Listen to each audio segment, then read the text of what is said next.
Vamos a pasar a la última mesa del día, que es un poquito más larga que las anteriores. Se van a presentar 4 ponencias y la va a moderar la maestra Martelena Ortiz Sánchez. Muchas gracias, Martelena. Buenas tardes. Vamos a dar inicio a la mesa 4, el patrimonio cultural y la arquitectura del siglo XX.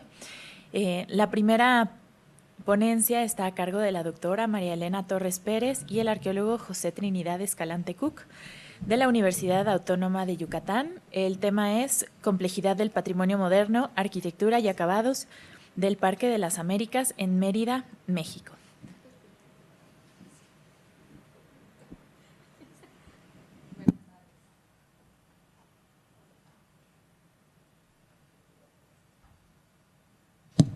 Sí, muchas gracias.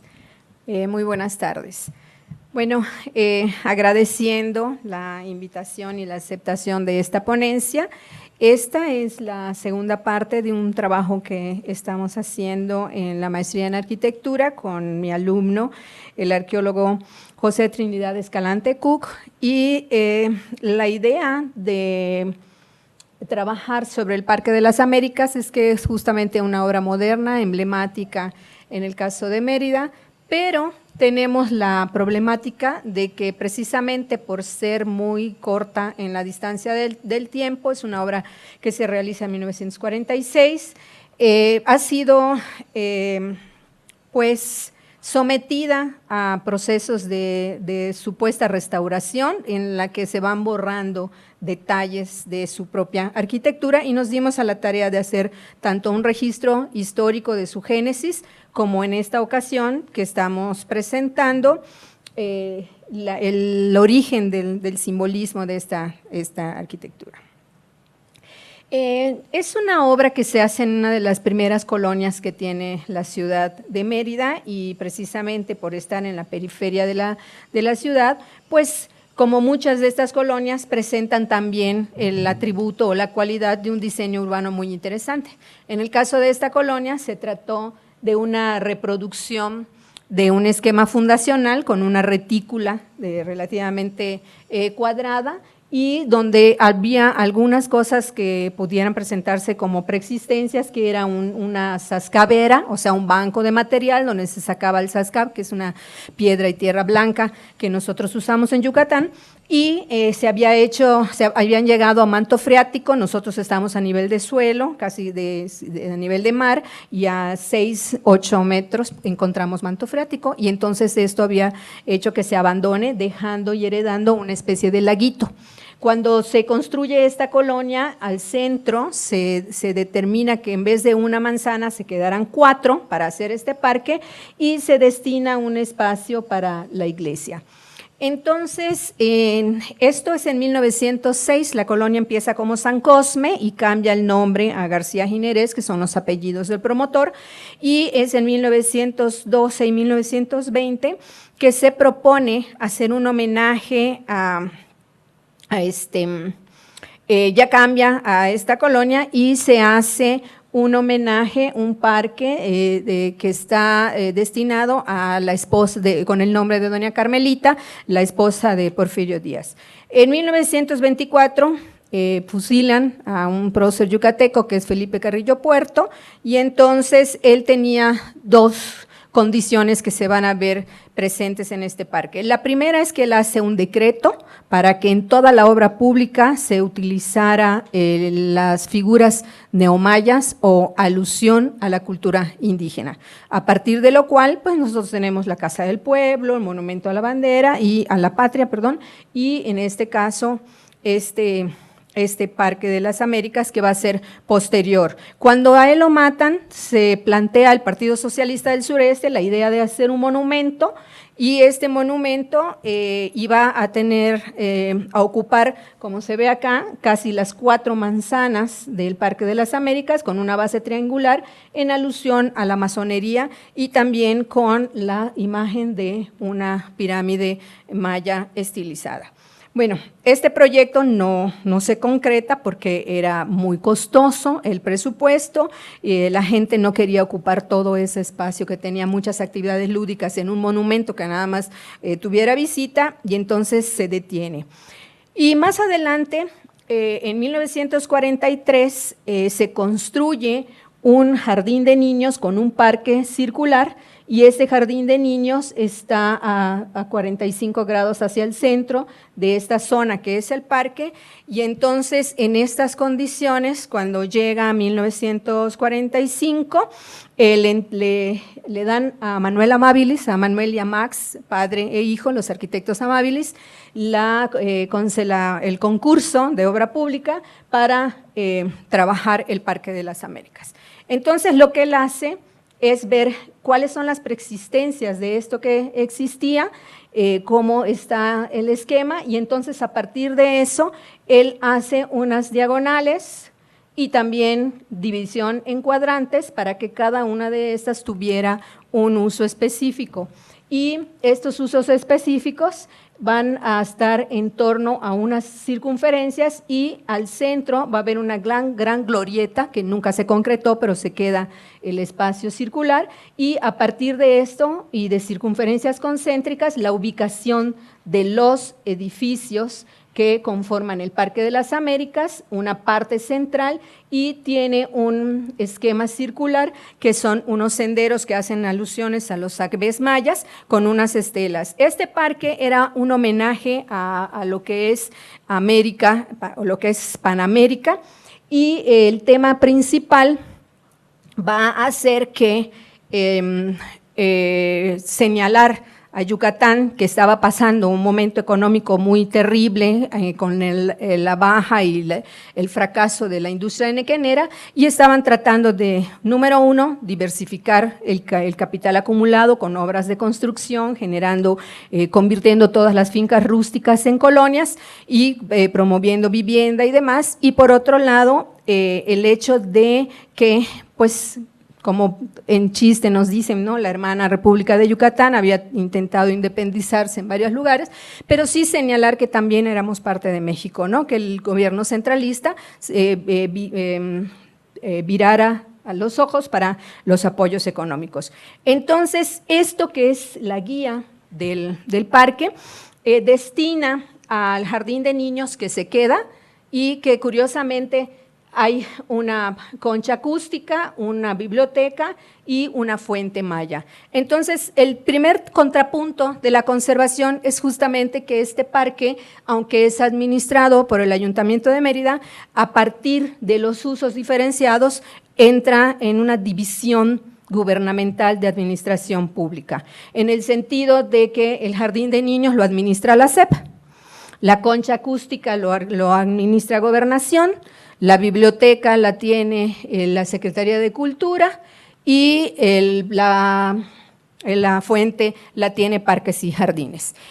Parques y Jardines, pues, son jardineros y barrenderos, y no lo digo como un menosprecio, pero no saben, pues les mandan a limpiar y limpian, y han estado limpiando toda la fuente con ácido y borrando mucha gente no sabe que el fondo de esta fuente tiene un diseño especial de ondas y de elementos decorativos de la época que ya fueron borrados. Entonces, lo que empezamos nosotros aquí es a mostrar, por ejemplo, que en este Parque de las Américas, cómo fueron esas reinterpretaciones y cómo los materiales modernos de la época permitieron materializar una serie de cosas que han estado vigentes y que han permanecido hasta la fecha, pues, contra otras que han sido muy desbaratadas. Entonces, aquí tenemos, por ejemplo, lo que es la fuente en su etapa original. Este es el jardín que tiene la biblioteca, esta es la fachada de la biblioteca, y esta es la concha acústica. Y aquí vemos, por ejemplo, cómo a partir de una arquitectura específica con el material, se manejan ejes compositivos con los 2 edificios monumentales y los otros 2 que son más abiertos y menos planos. O sea, tenemos 2 edificios cerrados y 2 edificios abiertos. Entonces, un edificio abierto es la fuente, ¿sí? Que el escalonamiento que tiene esta fuente, si uno se para en este lado, da una idea de esa pirámide de característica de la obra prehispánica de Yucatán, y enfrente de esto está el otro edificio abierto que es este, y el edificio cerrado que está a contraparte de lo que es el jardín de niños es este que es la biblioteca. Entonces, esta biblioteca también concentra una obra de infraestructura, porque todo lo que es el agua que cae rebosando unos tazones que son cada vez más grandes y luego por gravedad se vuelve por vasos comunicantes y por gravedad se hace circular de manera continua. En el caso de esto es algo similar, tiene una pendiente que rebosa el agua y la regresa, y esta es la sala de lectura externa, ¿no? Y aquí es muy interesante también el homenaje que se hace a los diferentes países y lo que era en ese momento la Unión Panamericana, que están Perú, Paraguay, las Bahamas, Uruguay, Antigua, Argentina, Bolivia, Jamaica, Belice, Barbados y Ecuador en torno a la fuente. Está Nicaragua, Surinam, Panamá, Dominica, Costa Rica, Estados Unidos de Norteamérica, Canadá, Chile, San Cristóbal y Nevis, Colombia, San Vicente de las Granadinas y Venezuela en torno a la biblioteca. Y está Haití, República Dominicana, Santa Lucía, Cuba, Trinidad y Tobago, Puerto Rico, Guatemala, Granada, México, Honduras y Salvador en torno a la concha acústica, y cada una tenía unas divisiones y tenía la vegetación propia de cada uno de los lugares. Por ejemplo, mi abuelo me contaba cómo Colombia tenía esta palma característica que incluso acabamos de ver en la foto, en la ponencia de las compañeras. En Cuba estaba lleno de mariposas, ¿no? Y el área de Cuba tenía un riego permanente porque la mariposa, que además es la flor nacional de Cuba, absorbe mucha agua o está en la parte pantanosa, ¿no? Y bueno, de cada una de estas áreas, ¿no? Nosotros observamos, por ejemplo, una cosa que va a ser muy importante, que es cómo están trabajando los arquitectos con constructores, con ingenieros, con obreros, que todos meten mano y todos aportan.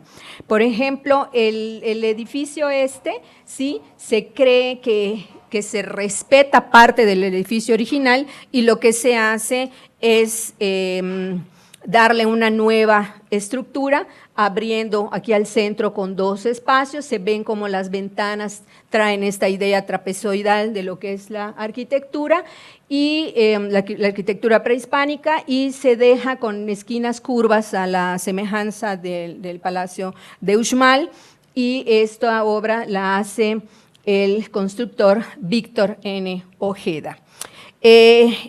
Lo que hace Amabilis aquí para uniformar, porque esta zona tenía sus propias bancas, como podemos observar aquí, estas son unas bancas ergonómicas, está medida la curva del derrier con la pierna, la altura de la espalda, etcétera, para hacer estas circunferencias en torno a los árboles. Lo que hace Amabilis es ponerle una columnata, que es una serie de columnas que sostienen pérgolas muy parecidas a las del templo de las 1000 columnas en Chichén, y que esto va a ser también utilizado en otras áreas, ¿no?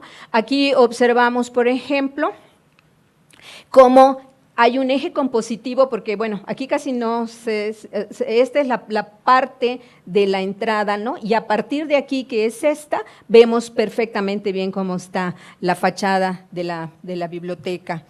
Y en esta hay paredes de mampostería con losas de concreto, con respectivos goteros, etcétera, y de manera importante le ponen pues especial cuidado a los detalles que tiene que ver con una banca, que este es el único parque que tiene este tipo de banca. En las otras 3 que hace Amabilis ya es diferente, ahorita la vamos a ver, y esta tiene que ver con unos basamentos piramidales que sostienen una placa de concreto armado que tiene los tamborcitos del Palacio de Sayil de la Ruta Puc.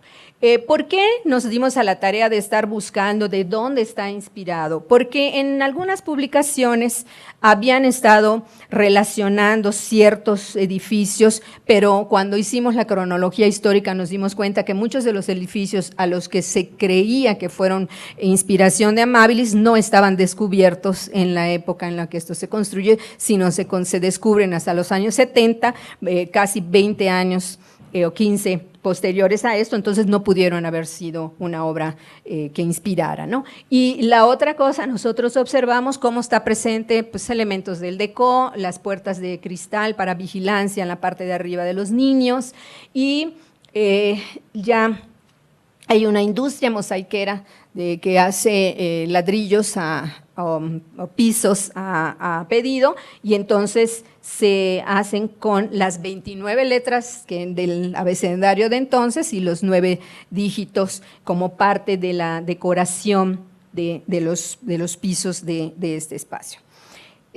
Continuando, nosotros tenemos la biblioteca José Martí y la sala de lectura al aire libre. Bueno, aquí vemos, por ejemplo, cómo hay una interpretación de esta celosía que se hace y que incluso es muy utilizada a finales del siglo XX por otros arquitectos famosos, ahorita ya se me fue el nombre, el que hizo el siglo XX, no me digas, el siglo XXI, y bueno, voy a ir más rápido, y tenemos el faisán, el venado, que hace una alusión a un libro de Mediz Bolio que nombra así a Yucatán. Está el escudo nacional que fue vigente entre 1934 y 1968 con vitrales, están los perfiles, todo haciendo alusión a la arquitectura maya.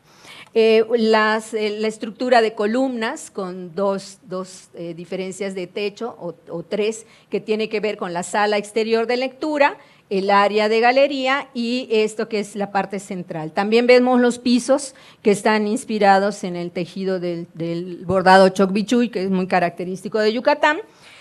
Y, válgame. Entonces, esta es la sala de lectura, están las placas de concreto, que esto es algo muy utilizado en Yucatán y en otras partes, que se hace el concreto a base de un granito pulido, que se deja como parte de la apariencia, ¿no? La torre que tiene el escudo nacional, un mensaje del presidente y los mascarones de Chac que hacen alusión a que ahí hay agua, ¿no? Esta es la fuente que está custodiada por 2 atlantes, dos estelas de bulto con mensajes alusivos a Panamérica, a los pensadores Simón Bolívar, etcétera. Y una cosa curiosa, ¿no? Aquí, como algo de igualdad, Amabilis refiere haber puesto un chacmol varón y una chacmola, lo que él cree que es una figura femenina por la posición que a él le atribuye ser sexy o quién sabe qué. El caso es que resulta que no, el chacmol es una figura masculina independientemente del motivo en el que esté. Entonces hay ciertos imaginarios, ¿no?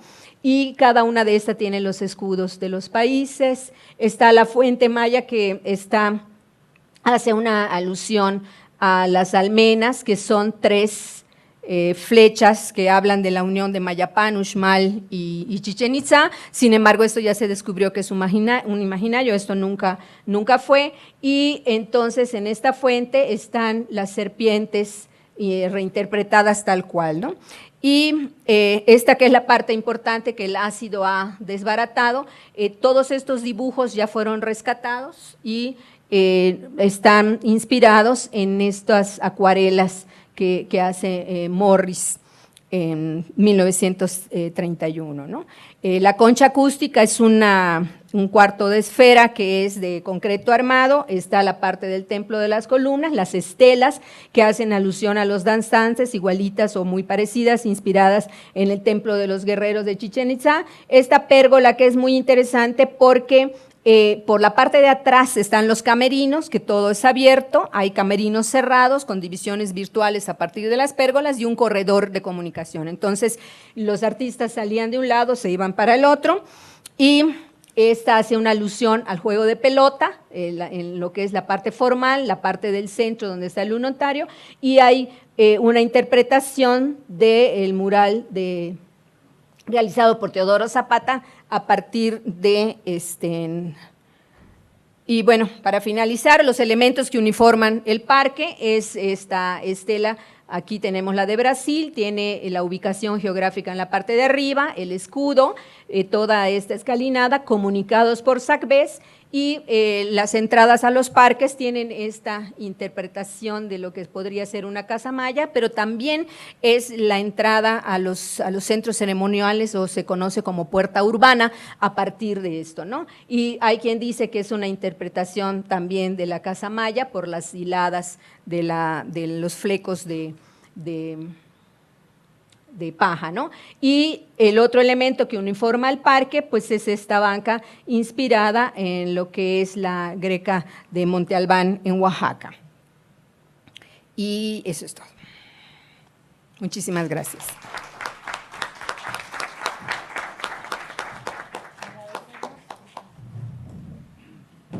Agradecemos a la doctora María Elena Torres Pérez y continuamos con la segunda ponencia a cargo del doctor Salvador Cermeño Méndez de la Universidad de León, Guanajuato, con la ponencia titulada Clasificatoria de la Arquitectura del siglo XX del Centro Histórico y el Barrio Arriba de la ciudad de León, Guanajuato, situado en su historia cultural.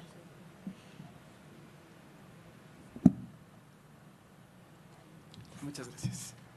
Aquí con cualquiera de estos se puede ir a ver. Gracias.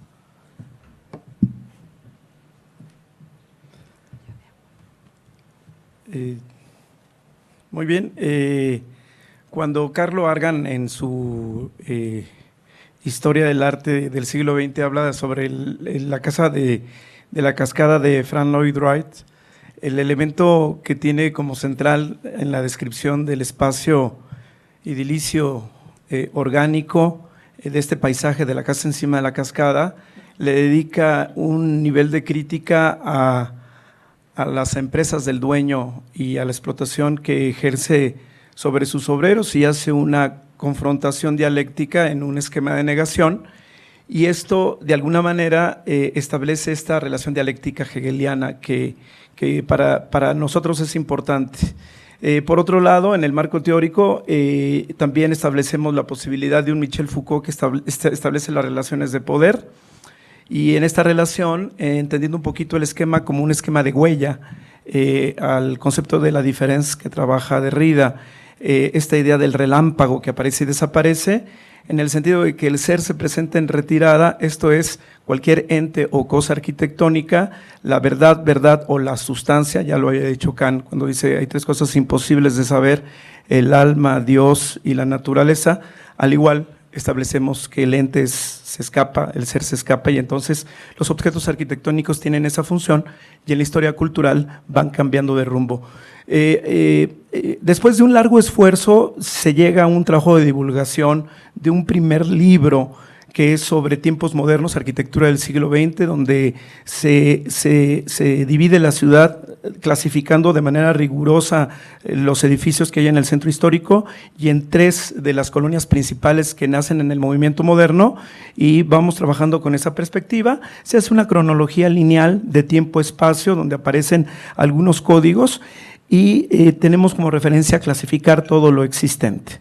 Entonces, bajo esta lógica, lo que queremos establecer es un tema de fichas de catalogación, de códigos de estilo, tipologías, usos, representaciones simbólicas y las referencias de poder, un poquito en la relación a lo que dice Michel Foucault, pero sin descartar también la parte de la filosofía de la vida de Friedrich Nietzsche, cuando establece esta relación del cuerpo más que el alma. Ahorita voy a explicar un poquito todos estos elementos, un poco esta referencia de edificios del movimiento moderno que empiezan a aparecer en el centro histórico.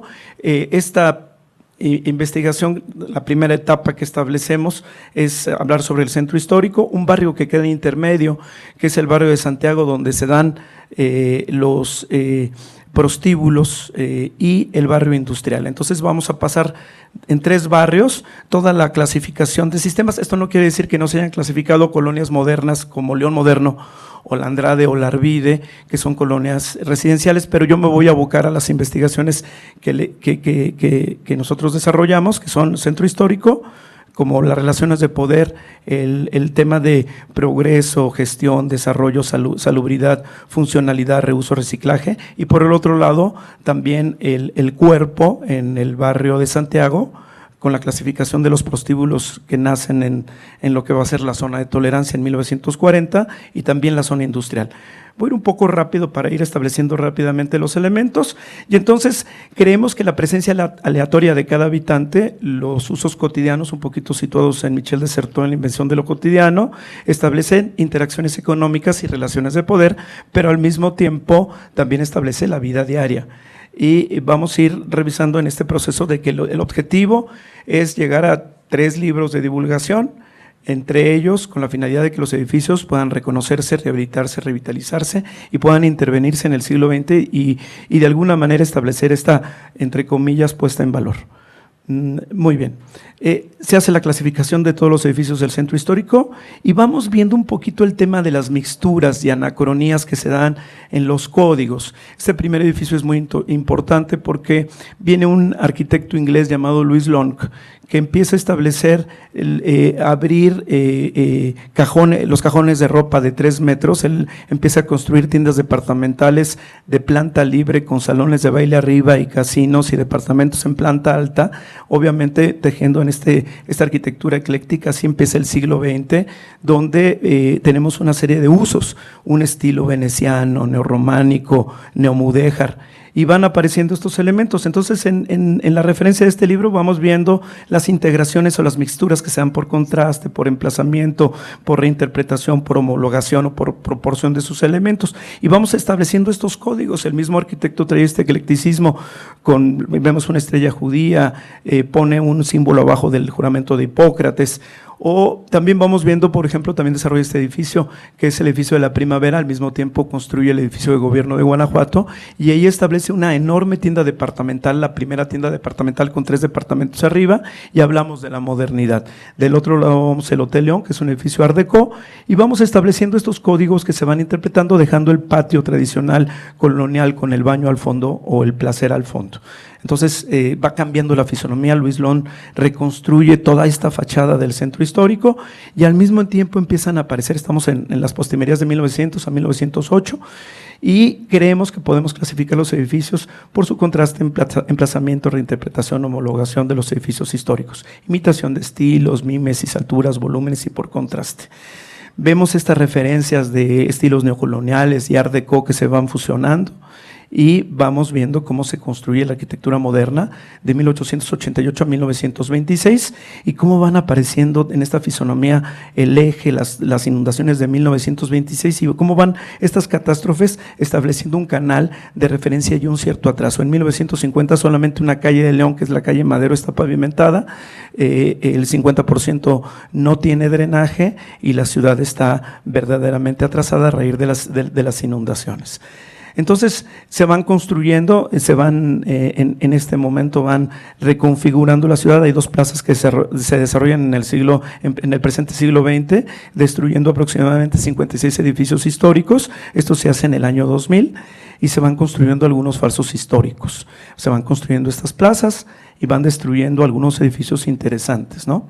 Pero bueno, en esta reinterpretación de códigos vamos viendo cómo los eclecticismos, el neocolonial, el Art Deco, el modernismo, el funcionalismo se van ligando entre sí y van fusionándose, vamos clasificando cada uno de los edificios, hablando de su estilo, de su relación. Ahí vemos 2 edificios muy interesantes, los que vemos en el centro, un Art Deco y un funcionalista, como el Art Deco establece un departamento en la parte de arriba, una oficina en medio y un comercio en la parte de abajo, y el edificio moderno le contesta colocando las mismas tipologías en esa misma referencia.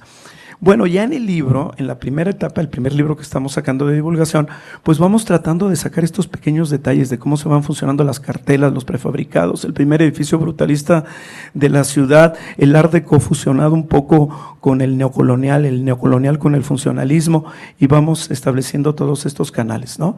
Y vamos haciendo referencias a los neocoloniales. a estos edificios que son modernos, en el sentido de que este primer edificio tiene departamentos, luz eléctrica y una tienda departamental, y cómo aparecen en un periodo aproximado de 20 años entre sí, y los edificios se van funcionando y se van tejiendo. El primer edificio eléctrico, al lado con un edificio neocolonial, y vamos conquistando estos elementos. Uno de los primeros hoteles de la ciudad de León, con un Art Deco, el primer edificio departamental. El centro histórico va relacionando estos elementos de poder con estos elementos de gestión, con los elementos financieros, con los elementos y los hitos. Ahorita vamos a ir rápidamente al barrio industrial y al barrio de placer. Aparecen estos edificios lobulados con un esquema de edificios placa, con una estructura en peine, y van un poquito refiriendo a lo que va a ser el movimiento moderno, pero que son Art Deco y que van en esa transición a lo que va a ser la arquitectura moderna. Todos los edificios del siglo XX, la virtud que tiene este estudio es que detectamos y clasificamos a través de estas referencias tectónicas, sistemas constructivos, materiales, esquemas. En algunos hicimos levantamientos arquitectónicos y vamos tejiendo estos libros. Este es el Hotel León por dentro con la referencia Art Deco, y vamos sacando una clasificación así muy minuciosa, y vamos haciendo referencia a los neogóticos, a estas referencias neocoloniales y cómo se van fusionando para llegar a lo que va a ser la arquitectura del siglo XX. Y vemos estos edificios. En medio vemos una imagen del único edificio brutalista que hay en la ciudad de León, con una torre florentina en la parte superior, y vemos las referencias de los elementos del movimiento moderno, ¿no? Los esquemas financieros, también fuimos refiriendo todos los bancos que se encontraban en el movimiento moderno, o las primeras fábricas con bodegas de zapato. Recordar que León tiene esa perspectiva, y ahí va el modernismo funcionalista y los lenguajes que se van dando entre bancos y las referencias arquitectónicas, hasta llegar al primer edificio del arquitecto Gilberto Llamas, egresado de la UNAM, que establece y que da principio a una arquitectura de corte internacional, construyendo este edificio de la Cámara del Comercio, edificios de poder. Sí, o este hotel, que era un edificio de cristal, le pusieron estas bandas de alucobón, pero para ir refiriendo cómo se dan los lenguajes en el centro histórico hasta este edificio brutalista. La segunda etapa del planteamiento es establecer cómo en esta transición vamos al barrio arriba, y en el barrio arriba se dan estas mezclas de tenería que tienen las viviendas de obreros a un lado. Esta es la primera imagen que ven a la izquierda, de las viviendas de obreros, y en esa misma cuadra están las viviendas de clase media, de clase media de los trabajadores que trabajan en la tenería, y luego aparece la tenería donde vive el dueño, que es la tenería El Águila, con una capilla y una referencia arquitectónica, todo en una manzana. Pero en esa misma manzana hay 2 iglesias, hay 7 cantinas y hay 4 baños de vapor. Y hago referencia a lo que establezco con esta referencia de los usos cotidianos, de lo que dice Michel de Certeau, y de lo que establece la idea del alma y el cuerpo, ¿no? Me curto el cuerpo, se acostumbra ir a las cantinas lunes, jueves y domingo. Los lunes no se trabaja, y un poquito la referencia del placer vinculado también a los baños de vapor, que están muy ligados a las cantinas y a las tenerías. Entonces aparece ese barrio, y van constituyendo después la referencia que también vamos en la deriva del trabajo que se desarrolla, una cartografía muy rigurosa de los prostíbulos que están también en ese mismo barrio, lo que es pegadito al barrio de Santiago, y en esos prostíbulos cómo se van construyendo desde 1900 al 1950, y vamos obteniendo todos los que se encuentran. Quedan vestigios de los mismos, de estas cuadras de casas de citas, y se van a ir refiriendo los espacios arquitectónicos. Ahorita ya son algunas mamás de 80 y 80 y tantos años. Vamos viendo todas las tipologías de cómo va evolucionando las tenerías. Las tenerías empiezan a abandonarse en este barrio porque hay un cambio de política hacia el tema industrial, y entonces en las tenerías la referencia ahora es establecer un curtido en seco, pero ahí vemos la evolución de las tenerías eclécticas y cómo vamos llegando a tenerías Art Deco hasta las tenerías del movimiento moderno, y vamos catalogando todas las tenerías existentes. Al mismo tiempo, las casas que están cercanas a las tenerías, que van desde los ámbitos neocoloniales, que esto es en el barrio, ya no es en el centro de poder, y donde van conectándose directamente con los espacios Art Deco funcionalistas, y que están referidas las primeras casas dúplex que aparecen al lado de las tenerías. Hace ratito vimos las casas de los obreros, y se van catalogando en su totalidad, y al mismo tiempo el sistema habitacional e industrial combinado, vivienda e industria, que en manzanas completas aparecen las viviendas con las industrias, las viviendas de obreros, las viviendas de clases medias, aparecen los baños de vapor, aparecen las cantinas y las iglesias como elementos importantes, ¿no?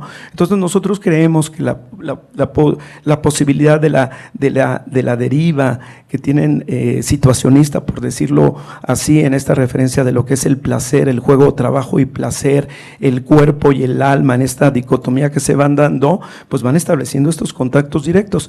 Existen también vecindades que aparecen en estos puntos, ahí hay algunas casas dúplex y neocoloniales al lado de las tenerías y se van fusionando con las casas de obreros y van estableciendo. Aparecen los primeros en este barrio curtidor, los primeros departamentos con pancupé de varios niveles que van desde el estilo art déco a los racionalismos y también algunas viviendas de 3 o 4 viviendas y las vecindades modernas que se empiezan a dar también en esa zona. Todas son clasificadas y vamos clasificando a su vez también las viviendas de obreros con esquemas arquitectónicos y con las referencias propias del mismo.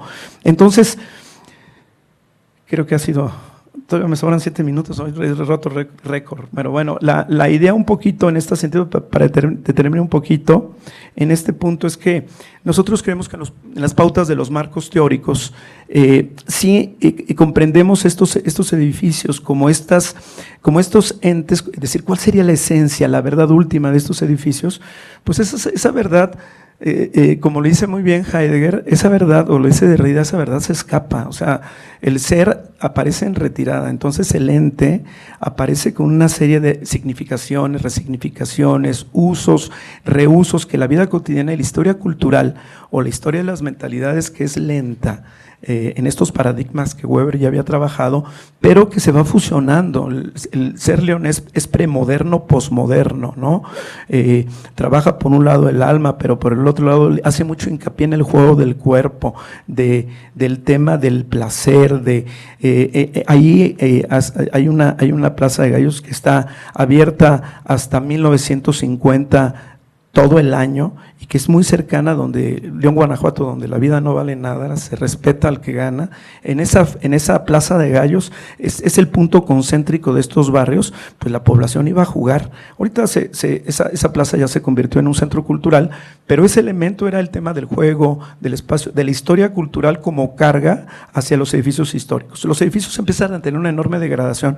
Al sacar las tenerías que trabajaban el proceso húmedo, van perdiendo esta secuencia, pero si nosotros caminamos una cuadra, una sola cuadra basta para empezar a entender estos espacios que son espacios prostibulares. Me quedan 4 minutos y medio, sí, estoy bien atento. Y que de alguna manera estas cartografías fueron muy interesantes, las trabajamos en Google y son interactivas. Podemos ir trabajando, le vamos picando a cada uno de los elementos, aparecen las notas hicimos un registro de todas las notas periodísticas de la nota roja desde 1900 hasta 1950, y ahí se ve lo que dicen los diarios: el goce virtual, la ciudad moral, la ciudad sanitaria, la ciudad criminal, el pluralismo cultural, y entonces vamos ahí marcando las notas periodísticas, también algunas notas también la historia, la carga historia clásica, pero también algunas entrevistas. Tuvimos entrevistas con algunas prostitutas ya retiradas y desarrollamos un proyecto para levantar cómo eran los prostíbulos, ¿no? Cómo eran estos espacios muy interesantes, porque vemos prostíbulos individuales, prostíbulos colectivos, espacio para tomar. Esos aparecen en el barrio y paso una cuadra y de repente me encuentro con el edificio Brutalista, que es un edificio de oficinas de gobierno, una sola cuadra donde están todos, a una cuadra están de distancia tenerías, y ya aparece la plaza principal con estos edificios que tienen otra lectura hacia el poder, ¿no? Vemos esta lectura del edificio Primavera que hace Luis Lon, ahí ya aparece la plaza principal, que va a ser edificios de departamentos con comercios, con salones de baile para la clase alta, y nosotros creemos que todos estos universos en 20 minutos caminando tendríamos en esta trama este recorrido cambiante que aún sobrevive desde 1926 con otra relectura a estos edificios modernos. Este es el de la Cámara de la Industria del Comercio, que sigue funcionando. bancos y voy para atrás para esta clasificatoria. Vamos en el primer libro. El primer libro abarca estas colonias, el segundo libro abarcaría la parte del barrio arriba, del barrio de San Juan de Dios y otras colonias de clase alta como la Arvide y la Martinica. Y el tercer libro hablaría de la relación de la arquitectura del cuerpo y de las casas de obreros. Por ahí le hice el favor, a ver si al doctor Enrique le pasé el primer texto, que fue casi 5 años de trabajo arduo, y creo que es un trabajo de divulgación, pero el planteamiento general de la investigación es este. Esperemos que el segundo libro salga en 1 mes, y el tercer libro pues estamos planteando lo que salga en unos 2-3 años. Son libros un poco complejos, pero es un equipo de 5 arquitectos. A mí me tocó desarrollar con mi equipo Centro Histórico, Barrio Arriba, Barrio de Santiago, los barrios históricos, que a mí me interesa mucho la referencia de la carga como historia cultural en relación al concepto de huella, de lo que dice Derrida. Para mí son relámpagos que van apareciendo, y cuando uno entra a estos edificios y hace los levantamientos internos de estas huellas que quedan, pues sí nos damos cuenta que, como decía Aldo Rossi, y para concluir, ¿no?, somos fantasmagorías en estas estructuras tipológicas y morfológicas que son muy fuertes, pero que con el tiempo la historia se reinventa, es cambiante, y pues es para mí fascinante. Muchas gracias.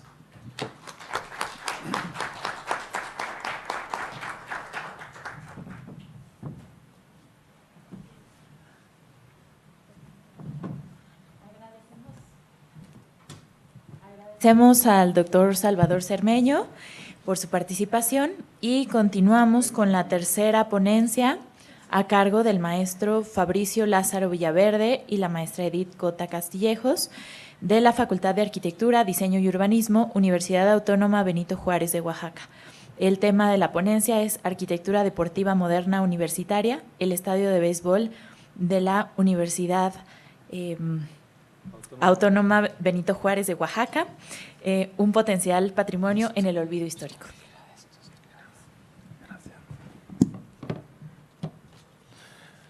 Bueno, pues muchas gracias por aceptar nuestro trabajo. Créanlo o no, vamos a hablar de Oaxaca siglo XX, porque también Oaxaca vivió siglo XX, construyó y diseñó también, ¿no? No solamente es arquitectura prehispánica y del siglo XVI al XIX.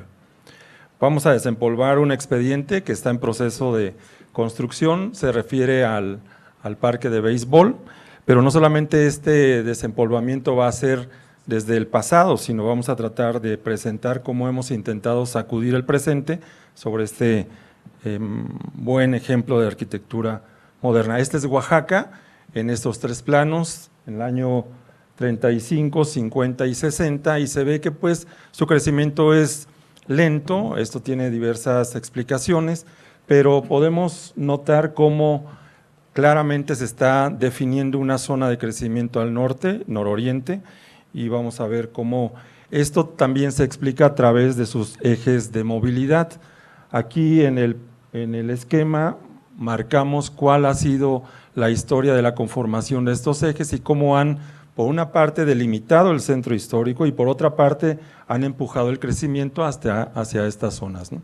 Ahí están como referencia donde está el Zócalo, donde está el ex convento de Santo Domingo, y los ejes principales que demarcan este enclave. Esto significa que en cualquier ciudad histórica siempre va a haber un núcleo fuerte, un núcleo histórico que va a conservar su fisonomía, la va a reglamentar, la va a proteger, pero va a haber siempre un ámbito periférico en donde las cosas pues van a tener cierta libertad, como en este caso. Eso hablará de una relación conflictiva en muchas ocasiones entre centro y periferia, como es el caso que hoy nos ocupa. Sin embargo, siempre en estos ámbitos los promotores, llámese gobernantes, son los que empujan directamente una agenda política, pero también encaminada a una agenda constructiva de infraestructura o de equipamiento, y Oaxaca no es la excepción. Aquí tenemos el registro de una revista de arquitectura y lo demás de 1950 dedicada a Oaxaca exclusivamente, pues donde alumnos y profesores se acercaron a esta ciudad pues para conocerla y para ver cómo era su empuje modernizador. Uno de los gobernantes afines a este proceso modernizador es el licenciado Eduardo Vasconcelos, en un periodo de gobierno, y él va a tomar como pauta de trabajo pues la arquitectura moderna, pero no solamente la arquitectura moderna, sino también la arquitectura de corte tradicional. En este mismo documento se ve claramente cómo ya hay un interés pues por ir definiendo la zona norte y nororiente a través de estos esquemas de estudio de los jóvenes que llegaron por allá, y donde en el plano que está ahí de color verde se está definiendo en el nororiente una zona deportiva, y esto es muy interesante pues para saber por qué va a aparecer ahí el parque. Este es unas maquetas que aparecen en la publicación, y también hay una referencia del informe del licenciado Eduardo que dice: se iniciaron los trabajos de construcción de un parque deportivo que será de concreto, armado.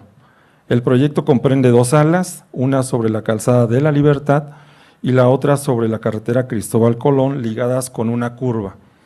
La parte central, o sea la que ocupa la curva, llevará una cubierta volada del mismo material. La fachada será de cantería y ladrillo aparente con adornos de bronce fundido. Las tribunas tienen una capacidad mínima para 1000 personas. Esto es lo que informaba Vasconcelos sobre las características generales del parque. Pero ¿quién es el autor? Eso también es una incógnita, o bueno, ha aparecido por ahí brevemente quién fue el autor, y pues fue un ingeniero.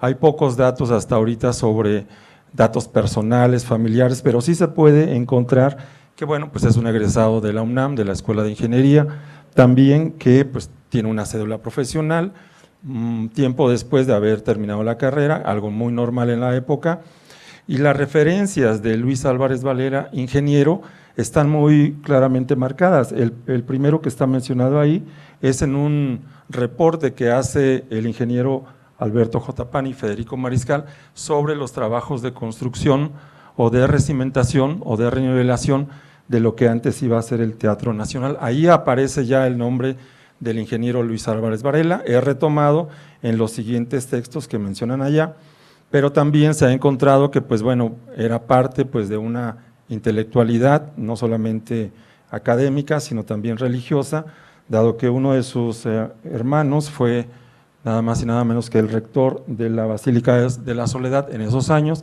y son los pequeños referentes que hemos encontrado sobre el ingeniero. Estas son imágenes en donde sí hay rastros que Luis Álvarez Varela con su colega y socio Alberto Barocio publicaron ya desde esos años esos estudios que hicieron pues para mejorar la estabilidad del Teatro Nacional, Palacio de Bellas Artes, en el proceso de hundimiento que tenía. Entonces sí fue un ingeniero destacado en la época en la que estuvo incorporado en estos trabajos.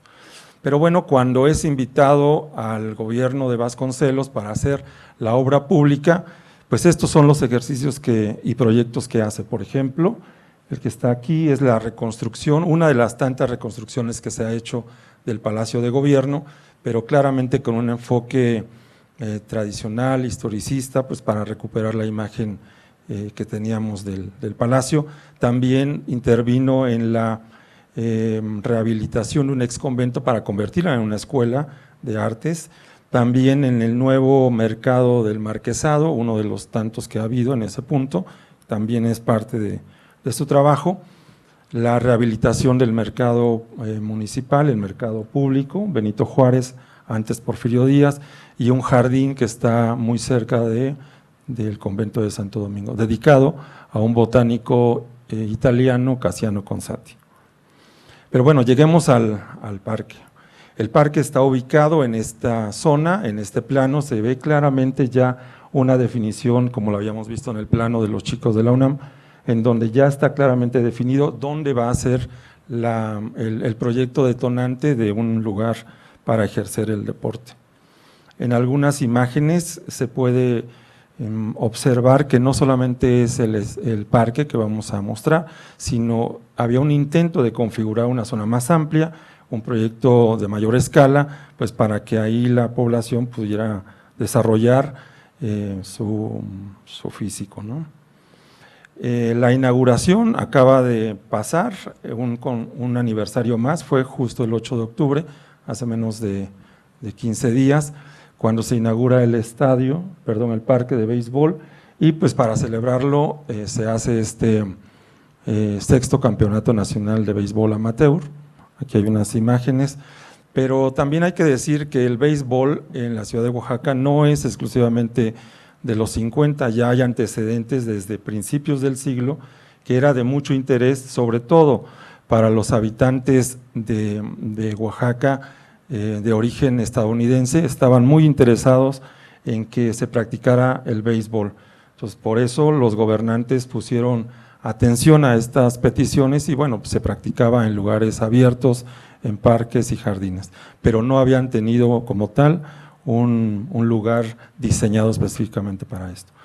Estas son las notas hemerográficas en donde se hace constar la trascendencia que tuvo para la población el ya contar con un lugar para la práctica de béisbol, al grado de, por ejemplo, lo que menciona el titular, por primera vez se realizó en Oaxaca una obra de tanta trascendencia para la educación física, también como un participante de esa ceremonia decía que no hay otro igual en la República. De ese nivel se tenía esta percepción de que algo muy especial se estaba construyendo o se estaba inaugurando en Oaxaca. O como la otra referencia de abajo, que decía que quedarían en México por tener un parque como este, ¿no? Entonces eso habla de que se está construyendo también un imaginario para apuntalar pues la trascendencia del edificio. En algunos planos que están desaparecidos, desafortunadamente en Oaxaca tenemos ese problema de que sobre todo los testimonios a través de planos, fotografías son escasas, hay que estarlas buscando en muchos lados, pero algunos colegas investigadores han dejado testimonios en libros, por ejemplo del arquitecto Elí Pérez Matos, en donde pues marca o incorpora una planta arquitectónica, algunos detalles, pero pues no se han encontrado, ¿no? Las maquetas que ya observamos, la fachada, cómo fue dibujada desde el proyecto, que también no se ha encontrado, pero también las fotos históricas nos han permitido observar cómo se implanta este edificio en esta zona de expansión de la ciudad, nororiente, y pues lo vemos con toda su presencia formando esta esquina y de ahí su trascendencia, ¿no? En una foto alejada de uno de los bulevares de los que forma parte, pues se ve esa fisonomía, ¿no? Ese perfil allá a lo lejos de esta intervención arquitectónica y urbana. Algunas fotos de época en donde se ve pues que el parque está listo pues para entrar en función y donde se ven algunos de sus elementos más importantes como la gradería, cubierta una, descubierta otra y pues el trazo y el cuidado del campo. Imágenes de época en donde se ve cómo está conformado la parte interior, definida por estos elementos verticales que van a ser muy importantes para la siguiente historia del estadio. Imagen de la misma época en donde la esquina está perfectamente definida por esa curva, en donde pues el acceso obviamente va a estar ahí, va a estar marcado por este elemento, este marco de concreto forrado de cantera, y pues la parte sombreada pues va a ser la entrada. Archivos de época también, el parque pasa a manos después de la universidad, no autónoma todavía, es solamente Universidad Benito Juárez de Oaxaca, y aquí empieza otra historia del inmueble, ¿no? Obviamente hay un empuje sobre la práctica deportiva, esto hace pensar que el parque tenía vida, tenía uso, tenía difusión sobre la práctica deportiva, pero también empiezan a haber algunos problemillas, ¿no? En las actas de consejo se pone en la mesa de la discusión lo que está pasando con el estadio, por ejemplo, el tema de los anunciantes que ya había ahí en el exterior, que había que controlarlos. También el tema del alquiler, porque el parque ya se estaba alquilando para algunas otras actividades, como la práctica de boxeo, incluso en la nota al final menciona que fue rentado a unos americanos que llegaron con sus caravanas y lo usaron como estacionamiento por un tiempo, y pues ahí también se toca un tema de ingresos, ¿no? De ingresos a partir del alquiler del inmueble. Hasta 1990 el parque y su arquitectura se mantuvo con cierta consistencia, pero a partir de ahí empieza un periodo de deterioro que es importante marcar. Por ejemplo, en esta imagen ya vemos un deterioro muy claro, ¿no? Por lo menos inicial, pero pues en el mantenimiento, ya la pintura ya se ve que han sido varias capas, algunas astas, banderas están perdidas, pero se mantienen algunas, ¿no? El letrero es muy claro, todavía está en su lugar, se mantiene. Pero en el 98, por este nuevo impulso que tiene el béisbol en Oaxaca, pues se decidió ampliar el área de gradas a sol, abiertas, pero se va ampliando, ¿no? Se va manipulando sus elementos. Aquí en esta imagen se ve esta ampliación que se hace en el 98 y sobre todo cuál es la situación de calle que tiene con respecto al estado original. En el 2008, y creo que aquí es donde ya empieza a intervenir la iniciativa privada, es cuando se le encarga a este despacho de la Ciudad de México el proyecto de una cubierta, ¿no? Una cubierta permanente, aunque ellos dicen que pues sí, se puede retirar, pero ya quisiera ver cómo retirar esa estructura. Y esto tiene que ver con un equipo de béisbol que aparece en el escenario de Oaxaca y pues va a ser el que va a usar desde entonces hasta hoy el parque. Estas son las imágenes de cómo fue alterada la fisonomía exterior e interior del parque. Obviamente era necesario cubrir estas graderías pues para la inclemencia climática, pero las intervenciones pues fueron a este grado, ¿no? De utilizar la estructura original de concreto, anclarlas ahí, y pues este anclaje hizo necesario el retirar o el demoler las ménsulas en donde estaban originalmente las astas bandera. Aparece también el fenómeno de la publicidad en otro nivel, menos cuidado, más agresivo, colocado donde se pudiera. Y casi esto es un recuento de los daños, ¿no? Lo que les estoy presentando, pero bueno, pues vale la pena mostrarlo. Todavía en el 2012 que tomamos esta foto, pues esa es la imagen. Este elemento de cantera ahorita ya está perdido totalmente, se cayó, pero pues ahí están en el mejor de los estados posibles. En el 2013 esto pasa, ya, un año después, la publicidad ha invadido totalmente la fachada del estadio, se ha colocado una pantalla publicitaria a toda la altura que se puede, se le colocó una estructura metálica sobre las ménsulas, se cortó la cornisa superior pues para instalar la pantalla y pues esto ha sucedido, ¿no? Ha habido grafitis y demás cosas, ¿no? Sin embargo, creemos que lo más fuerte apenas está por presentarse. En el 2014 hay una modificación muy seria sobre la nomenclatura, la denominación del estadio. En estas imágenes podemos ver cómo la nomenclatura, su denominación ha cambiado y esto es normal, pero por ejemplo en el 50 aparece en ese orden, como está señalado en la foto del 50, esta era la nomenclatura, era un edificio de gobierno, administrado por el gobierno, pero en el 55 se le otorga la universidad, como se ha dicho, y ahí empiezan a haber ligeros cambios en orden, pero no en tipografía, y eso es lo interesante, ¿no? Esto se mantiene hasta el 2013 con algunos cambios, pero en el 2014 ya aparece lo que nosotros hemos denominado un despojo simbólico del parque, ¿no? Y esto tiene que ver obviamente con quién está arrendando el inmueble, arrendando en el mejor de los sentidos, ¿no? Pero sabemos que no hay ningún ingreso real sobre el arrendamiento de este inmueble.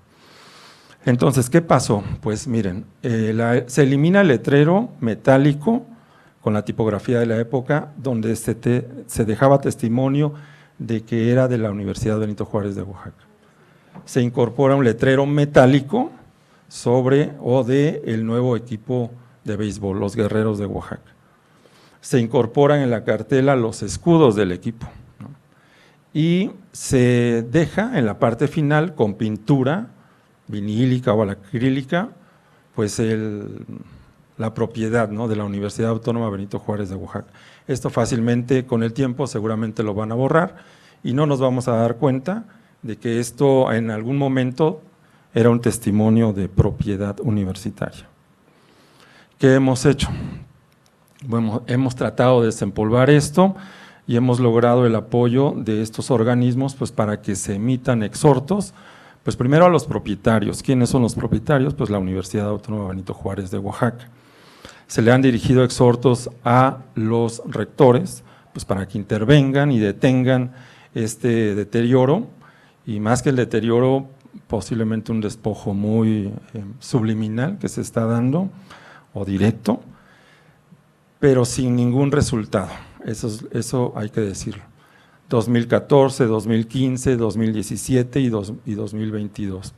Lo último que hemos hecho, se han dirigido cartas, ya no, sí al rector, pero también a la Fundación Alfredo Harp Elú, porque al final de cuentas el equipo Guerreros de Oaxaca pertenece también a este empresario y pues tampoco hemos tenido respuesta. Le hemos dirigido cartas a la doctora Isabel Grañén por dos razones. Una, porque también es parte de la fundación, ya sabremos la respuesta, pero la segunda, que nos parece también muy importante, porque ella es directora de la Biblioteca Francisco de Burgos, la biblioteca más importante de la universidad. Entonces le dirigíamos una carta como universitaria para que a través de su papel tan importante pues hiciera algo al respecto, ¿no? Pues tampoco ha habido respuesta. Las propuestas que nosotros emitíamos eran muy sencillas, era hacer esto, ¿no?, básico. No era quitar toda la velaria que nos fueron a poner, pero pues era lo primero, retirar la pantalla, ¿no? Es inconcebible que esa pantalla publicitaria, como si fuera un edificio comercial, siga estando ahí. Restituir algunas de las astas banderas, que son parte también del edificio. Retirar cualquier publicidad, ¿no?, cualquiera. Reincorporar el nombre de la Universidad Benito Juárez de Oaxaca en su sitio y con el material que era, ¿no? Retirar el nombre de Guerreros de Oaxaca, o bueno, pongámoslo por ahí como ellos lo pusieron, ¿no?, con pintura removible. Hacer un estudio cromático, pues para tratar de encontrar dónde estaba la cromática original y lo más importante, elaborar una historia corta, breve, accesible, de un lenguaje sencillo, pues para que no solamente los universitarios lo conozcamos, sino todo el público en general, y en eso estamos. Bueno, ya termino con dos. En la bibliografía ha habido algunos momentos en los que se ha señalado el estadio, pero brevemente como una obra de tal periodo, de tal autor.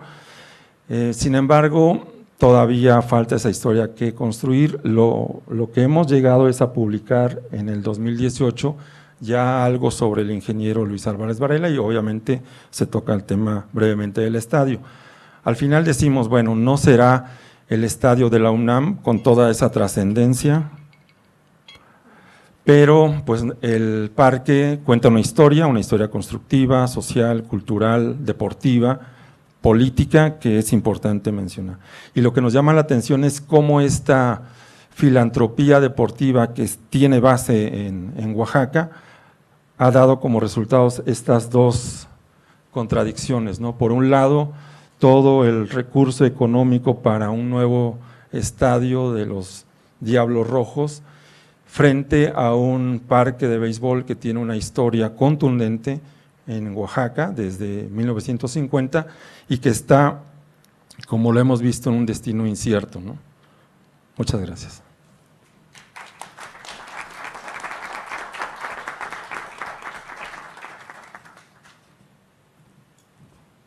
Agradecemos la participación del maestro Fabricio Lázaro Villaverde y damos lugar a la última ponencia de esta mesa y de este día, que correrá a cargo del doctor en arquitectura José Eduardo Carranza Luna, de la Facultad de Arquitectura de la Benemérita Universidad Autónoma de Puebla, con el título El centenario del 5 de mayo y la modernidad en Puebla.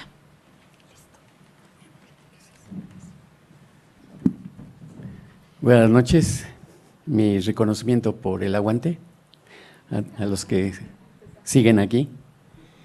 Y intentaré ser, como mis compañeros, muy puntual y breve. Es un tema bastante largo y voy a intentar pues resumirlo.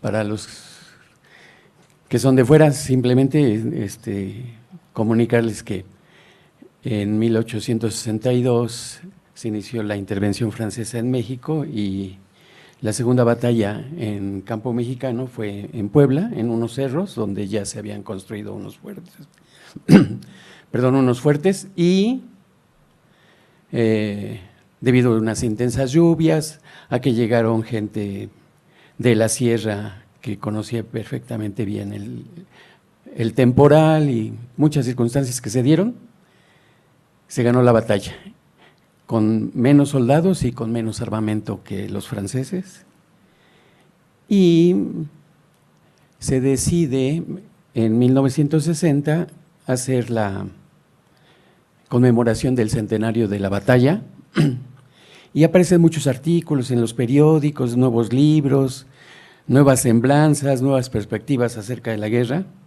y se empieza a interesar, digamos, el gobierno y deciden en esa oleada que ya había, digamos, iniciado Ávila Camacho, bueno, desde Cárdenas, Ávila Camacho y los demás presidentes, por hacer una modernización del país.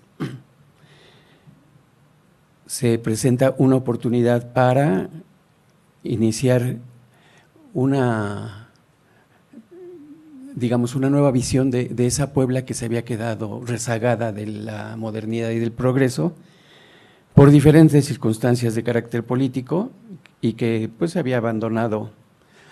Así que los festejos se inician aquí en la Ciudad de México, en la calzada que todavía era Calzada México-Puebla, y que a partir de ese día se va a llamar Calzada Zaragoza, desde el kilómetro 17, donde se pone una nueva estatua de el general Zaragoza.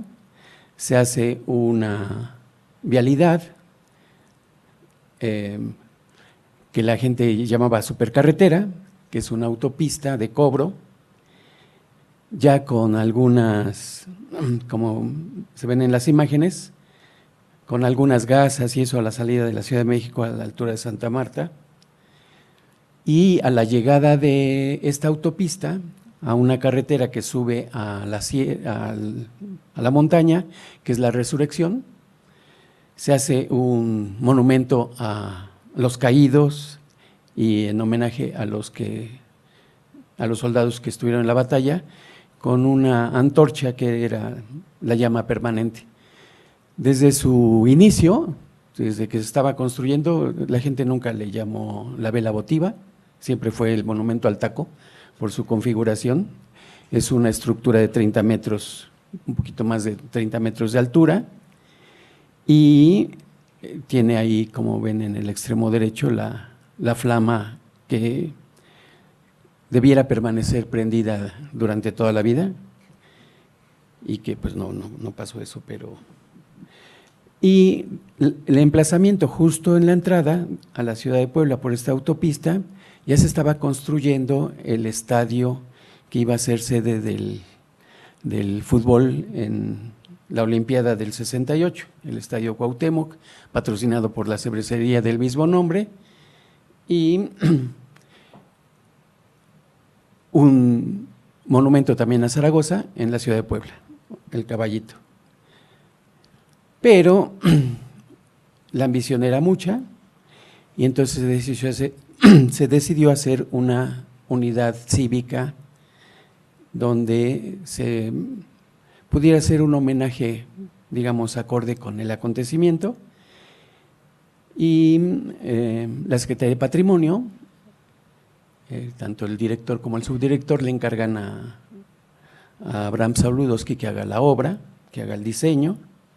Él forma un equipo muy interesante porque si se fijan, todas las obras que hizo Pedro Ramírez Vázquez no tienen estos materiales, estas formas, así que siempre sospechamos que había alguien más que había logrado, cuando menos, la obra del auditorio. Bueno, ¿qué se hacía? Era una plaza entre los dos fuertes, un circuito que le daba la vuelta a los fuertes, y de un lado un auditorio para 2,000 personas y del otro lado una casa de artesanías, porque lo que había que impulsar era las artesanías que se habían quedado también en el abandono, y se hace ahí al final un horno con en forma de silo cónico.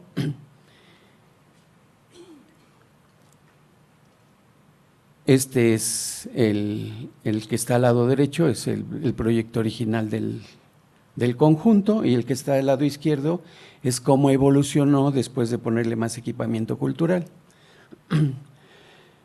Pues lo importante y así lo trascendente es que esta cúpula de 60 metros de diámetro está hecha con varas de madera, con tiras redondas de madera, envueltas en unas traves curvas que no se habían usado en México y que son de madera laminada, que fueron haciendo en tramos a formar arcos con un gran anillo de compresión al centro y apoyados con estos muertos de concreto en los extremos, y luego ir dándole vuelta a toda la circunferencia y después lanzarle concreto pero a mano. No había todavía la maquinaria. Este es el diseño del auditorio. Es un auditorio, en la época fue para Puebla y para, no sé si parte de México, fue una sensación la idea de esta cúpula y de la construcción de este edificio.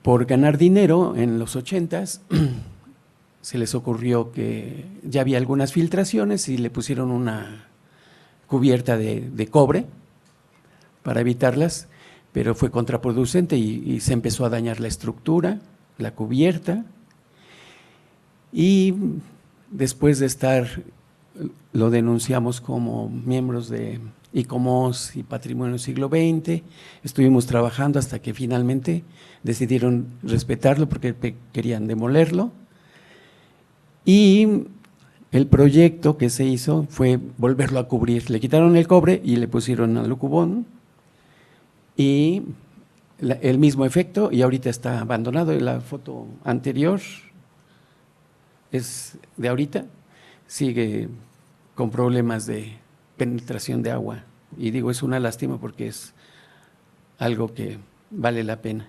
Y del otro lado, pues la casa, del otro lado de la plaza, la casa de artesanías, y lo interesante es que todos los edificios que inauguró López Mateos en el 62, con motivo del 5 de mayo, tenían cubiertas racionalistas, cubiertas abovedadas, ¿no? Algunas de ladrillo y algunas ya de concreto, pero en todos cubiertas plegadas. Todos tenían como símbolo de modernidad las cubiertas especiales que no eran losas planas. Ya había un museo que se había abierto para el Museo de la Guerra, en uno de los fuertes, en el Fuerte de Loreto, en el 31, y se decidió restaurarlo. Les comento que dentro del fuerte había una capilla y la casa del capellán, y junto hicieron el fuerte, el baluarte, la caserna militar, y eso se convirtió en el museo ahora de la no intervención. Y el otro fuerte tenía también una iglesia que fue bombardeada, la de Guadalupe, y quedaron ruinas, y por dinero, pero decía en la Secretaría del Patrimonio y varias revistas que era para dar testimonio de cómo habían quedado los inmuebles, y se quedó así hasta fechas recientes, que en el 150 aniversario se hizo un museo, digamos, contemporáneo, de muy poco valor arquitectónico, y otro enfrente de ese segundo fuerte, una gran plaza donde se iba a poner el monumento a la Victoria, que es una victoria alada que emerge de la bandera y que, digamos, va volando al galope de los caballos y tiene a los generales que intervinieron en la batalla. Es un monumento, digamos, importante. Se le encargó a hacer el proyecto arquitectónico al arquitecto, ahorita se me fue el nombre, Mendiola, y la escultura a Tamariz.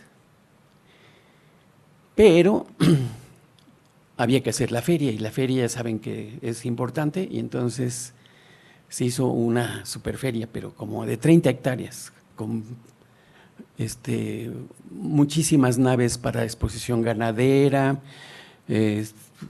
comercio, todo era,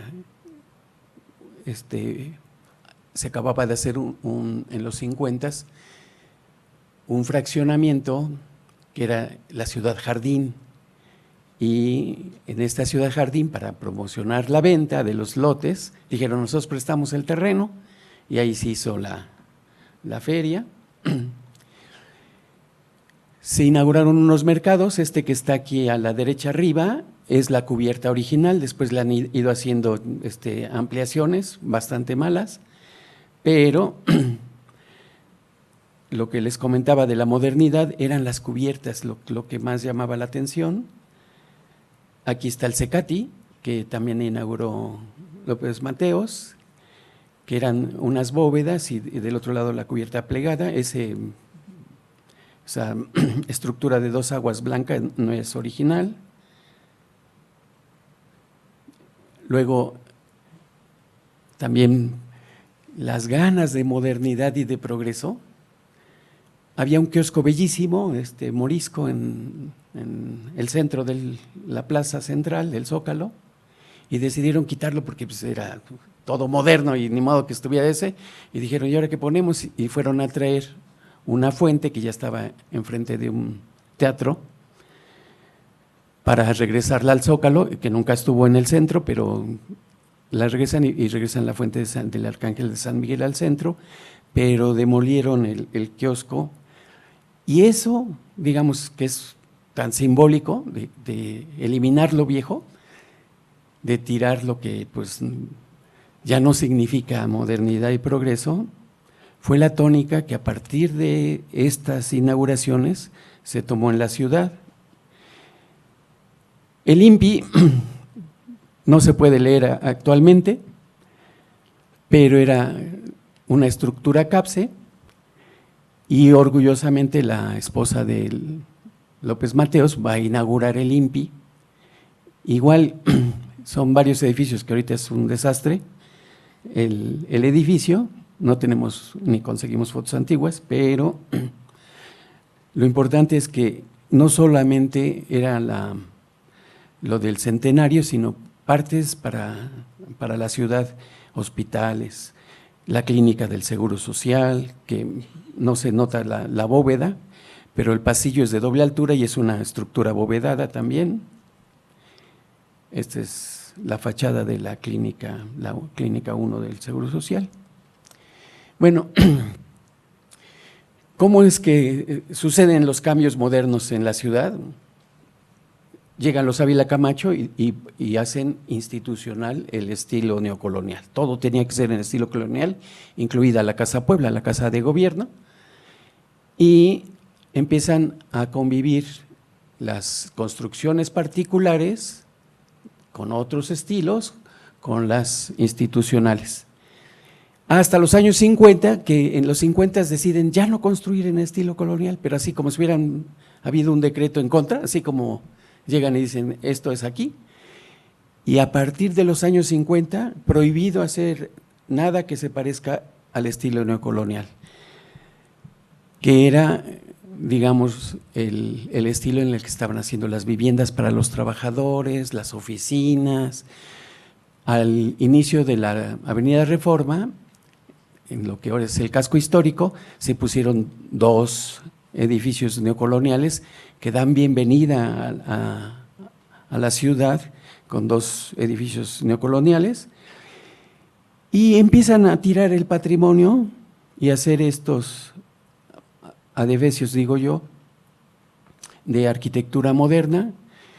El primer, decían en Puebla, el primer rascacielos, en 1945, el edificio Marina, y luego en el centro se empieza a llenar de edificios de gran altura, de más de 6 niveles, y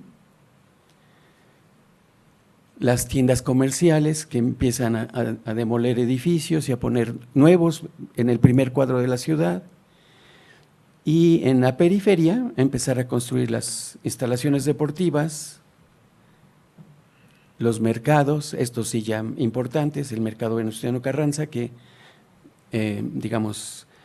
Bautista hace que participe Félix Candela con su empresa Cubiertas Salas para hacer las cubiertas.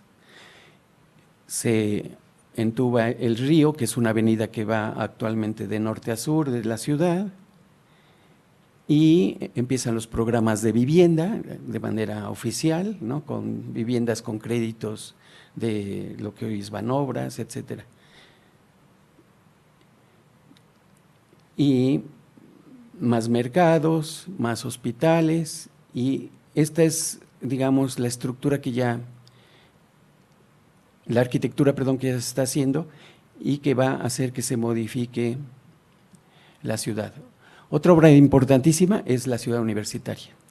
La ciudad universitaria, que igual que la Anáhuac, igual que la UDLA, igual que cientos de escuelas y de hospitales en el país, va a ser financiado por la Mary Street Jenkins, la Fundación Mary Street Jenkins, que es, digamos, una manera de que no le quitaran el dinero, el tesoro de los Estados Unidos, por el origen que tenía la riqueza. La ciudad universitaria va a ser el símbolo de la construcción moderna de la ciudad. Va a ser la primera vez que hay una cementera en una obra, todos los materiales tienen que ser prefabricados, las estructuras son de concreto, hechos en obra, pero las cubiertas van a ser todas, como les decía, travelosas o losas plegadas, paraboloides hiperbólicos, y se empiezan a hacer las avenidas para comunicar a la ciudad con la autopista. El plano regulador de 1951, que es el que está aquí abajo a la izquierda, que es la primera vez que se planifica la ciudad. Para el 62, que es la foto que está abajo, no se respetó absolutamente nada, ni una sola calle del plano regulador, porque se empezaron a dejar hacer colonias de todos los tamaños, de todos los colores, de todas las tipologías, y la ciudad creció como lo ven en la parte de arriba. Luego vinieron los parques industriales, que se establecieron siempre en el perímetro de la autopista, las grandes fábricas que llegaron, que fueron las que posibilitaron la construcción moderna de la ciudad, como la ILSA, los cementos, las cementeras, etcétera. Bueno, pues ya me pasé como 20 minutos. La conclusión es que sí hubo modernidad, pero también hubo muchísima destrucción en Puebla. Nos habían relegado como ciudad y no había habido nada de progreso, ni siquiera con los Ávila Camacho, que hicieron algunas obras, porque estaban más ocupados en otras cosas que todo el mundo ya sabe, ¿no? El alcohol y el opio para los Estados Unidos era su mayor ocupación, y descuidaron el gobierno. Pero cuando sucede lo y los 5 gobernadores que siguieron eran del mismo grupo, eran gente que ahora sí que se firmaron un documento con sangre de que armaban el avilacamachismo, y los 5 gobernantes siguientes, que no terminaron por muchas razones, sus periodos fueron de ese grupo, hasta que llegaron otros y ya digamos que la ciudad empezó a desarrollarse como tenía que haberse hecho desde hace mucho tiempo. Pues por mi parte sería todo. Muchas gracias por la atención.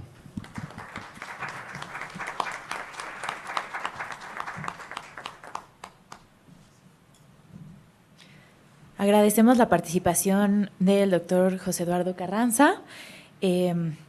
Y bueno, damos las gracias también por este pasaje en estas 4 ciudades, Mérida, León, Oaxaca y Puebla, y las situaciones presentes. Vamos a abrir la sesión de preguntas. El alma se fuga, dijiste en algún momento, Salvador, no sé, citando creo que a Heidegger, ¿no? Eso me gustó mucho, esa manera de referirse a una arquitectura que fenece. El alma se fuga, se queda el cuerpo, y el cuerpo es degradable. Habría que ver a dónde se fuga el alma y a dónde se reubica el alma. Bueno, hiciste una exposición muy importante, pero fue verdaderamente una maratón de imágenes que yo ya me quedé así como en la 125, y ahí le perdí ya el ritmo. Mira, varias cosas que tienen que ver con la historia cultural que a mí me interesan mucho, tú sabes, yo lo estoy trabajando hace ya mucho tiempo. Y es esta manera de referirse oficialmente o popularmente, bueno, más bien oficialmente, a las zonas, a lo que se llamaban zonas de tolerancia. La ciudad sanitaria, es decir, la parte del erotismo y de la sensualidad y de la sexualidad era algo sanitario. Es un asunto que tiene que ver, claro, hay que entender toda la prosapia y el origen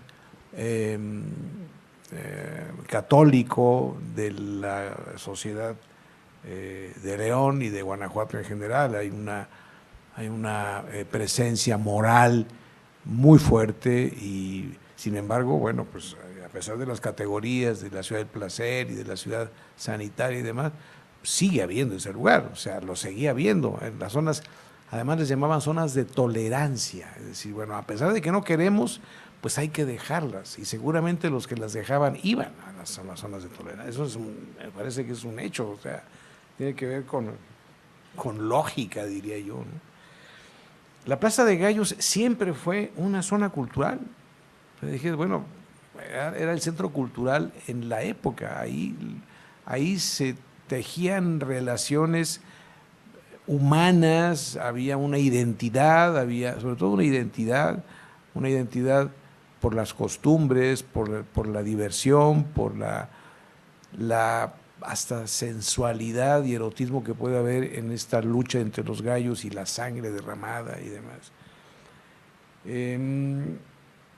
Y después dijiste al final algo también que me gustó mucho: la historia se reinventa y me fascina, dijiste. Coincido contigo. La historia pues está por hacerse siempre.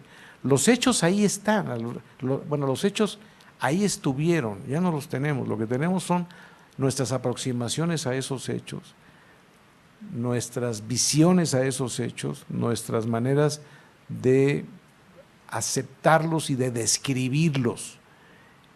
Interpretarlos me parece que es muy arriesgado.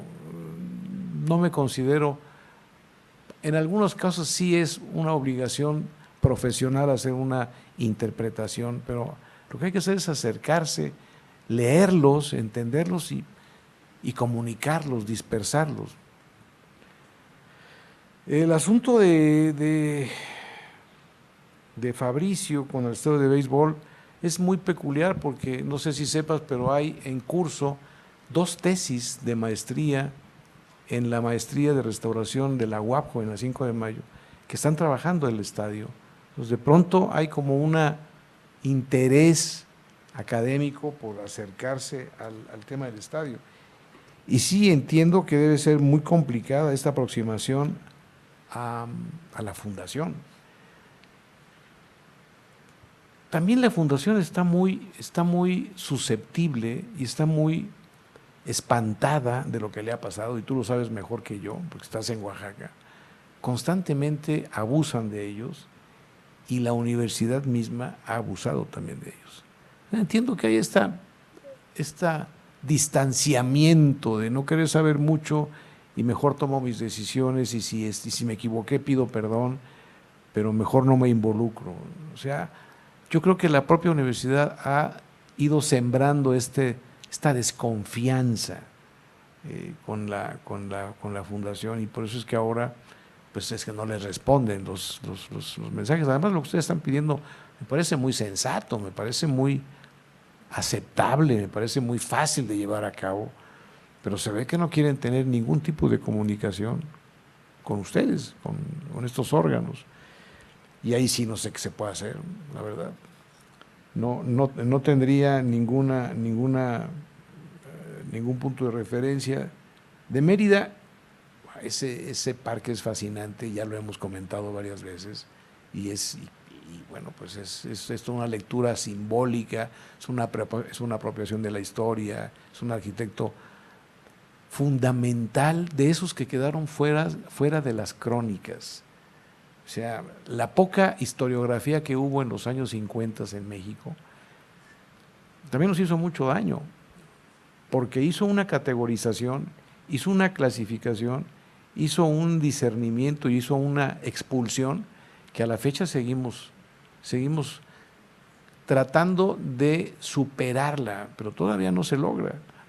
Entonces, hablar de Amabilis, la gente dice, ¿quién es Amabilis y qué hizo Amabilis? Por cierto que en la mañana yo citaba a Víctor Pérez Escolano y a su discípulo Carlos Plaza, que está ahora con nosotros, y Víctor fue el promotor de la recuperación de la casa del pabellón que Amabilis diseñó en Sevilla para la Feria del 29, y hoy en día es un edificio que está en manos de la Universidad de Sevilla, si no me estoy equivocando, y está impecablemente recuperado. Una vez más, tienen que ser los ojos de fuera los que nos digan qué es lo importante. Y a mí no me preocupa que sean los ojos de fuera, lo que importa es que abramos todos los ojos. Y del asunto de José Eduardo es muy interesante, mientras un ponente nos dice cómo clasificó a toda su historia moderna, otro ponente nos dice que es horrible lo que hicieron en el siglo XX y que es horrible lo que hicieron después de Loza Ávila Camacho.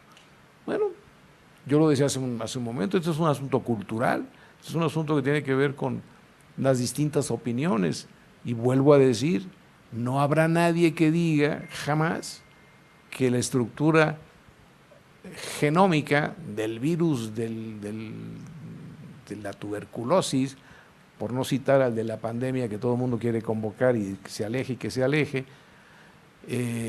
está equivocada. O sea, ya se descubrió, se determinó, así es, y no va a cambiar nunca. Los puntos de vista cambian, y seguramente saliendo de este foro, y espero que así lo sea, habremos cambiado algunos puntos de vista. Y me parece que esta relación que hubo entre ustedes dos fue interesantísima. El uno diciendo, ya hice, ya diferencié, ya categoricé, ya encontré los valores, ya hice una agrupación. El otro dice, es horrible lo que hicieron. Pues sí, son maneras distintas de entender las cosas. Y bueno, lo que sí es lamentabilísimo, y eso lo hemos dicho muchas veces y lo seguiremos diciendo, haber destruido obras que hoy en día nos parecen patrimoniales y que nos parecen puntuales, para haber construido otras que muchas veces, y se dijo en la mañana, con el ejemplo de los tabiques de barro, de los ladrillos de barro, para hacer otras obras con alucobón, por ejemplo, que no nada más es la cubierta de este espacio, o sea, con alucobón hacen hoy en día todo, ¿no? Desde una sucursal del Kentucky Fried Chicken hasta haber recubierto la cúpula, ¿no? Entonces, el alucobón, que tiene una durabilidad de menos de 20 años. Entonces, la arquitectura, eso sí es un hecho, eso es innegable. La arquitectura que se construyó en los 20, 30, 40, 50, en Aguascalientes, en Oaxaca, en México, en Torreón, ahí está muerta de la risa. A lo mejor está descarapelada, a lo mejor tiene cuarteaduras, pero ahí está. No es una arquitectura a la que se le haya caído un pedazo, como un centro comercial en México que al año de haber sido inaugurado se le cayó un pedazo. Y dijeron, bueno, no importa, hay que ponerle cola loca y van a ver que va a quedar otra vez bien, y quedó bien otra vez, ¿no? O sea, estas cosas irrisorias no sucedieron con aquella arquitectura, una arquitectura que a lo mejor no tenemos el nombre del autor, si con mucho tendremos el nombre del ingeniero que hizo la residencia, una arquitectura que era diseñada, calculada, dirigida por los propios arquitectos, y que, pues así como se decía hace un rato, hay que narrar la historia también de los fracasos, pues también hay que narrar la historia de aquellos que no dejaron su nombre y que no les importa haber dejado su nombre. Yo alguna vez entrevisté a Manolo La Rosa, un importantísimo arquitecto, y lo primero que le dije, como rata que soy de archivos y de libros, dije, ¿tienes planos? Me dijo, ni me preguntes eso, ya los tiré todos, no me importa, lo que me importa fue hacer la arquitectura. Bueno, pues igual, o sea, uno cuando llega con un arquitecto, uno piensa que va a tener un salón especial con todos sus planos guardados, perfectamente clasificados, y los expedientes de cada obra, salvo Ramírez Vázquez y ahora me entero, Sordo Madaleno, nadie más lo hizo, ni Villagrán, ni nadie. O sea, hacían la obra, celebraban la inauguración y seguían a otra obra, y los planos sirvieron para lo que sirvieron, porque no había esa fetichización de los planos, no había esa fetichización de los archivos. A lo mejor no se consulta en esta generación, a lo mejor la generación que sigue sí se va a interesar, o la otra, no importa, habrá un archivo que tiene 100 años y que está disponible para los que quieran investigar la historia reciente. Vamos, sobre esa vamos, coincido con todos ustedes, y obviamente ponencias riquísimas, y además qué bueno que se hayan agrupado por ciudades. Yo no hice la agrupación, pero me pareció espléndido, que qué bueno que lo hayan hecho así. Siempre digo otra ponencia, perdón.